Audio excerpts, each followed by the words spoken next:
story about a girl that was taken by jinns and lived to tell about it. Fatima grew up in a small little village located in Morocco. One afternoon, she was sweeping the front of her house just like she typically did. There were kids right across from her that were throwing rocks into a river, but she wasn't really paying them any mind. While the kids were sitting there just kind of throwing rocks into the river, this man just appears out of nowhere holding a wooden stick. He goes up to the kids and very firmly says, "Stop throwing rocks into the river. My family and I live there, and you are hitting us."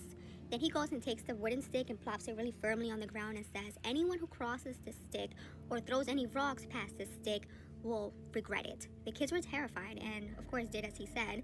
The man then turned around and disappeared. Fatima walked over to them and asked what happened, and the kids told her the story of the man, but Fatima did not believe them. She was like, "What are you talking about? I did not see any man." But the kids kept telling her, "Yeah, he told us we can't cross the stick or else." Fatima really thought that they were playing a prank on her, so she didn't really believe them, being that they were younger than her.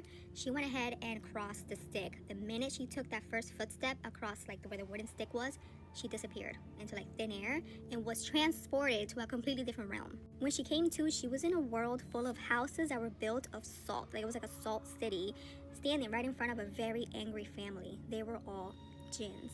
She cried and pleaded for them to send her back, but they told her absolutely not, that her punishment was that she was going to have to stay in that world for the rest of her life. Meanwhile, the kids on the other side and the rest of her family are looking for her frantically, but no one knows where she went, and no one is believing the kid's story of her just vanishing into thin air.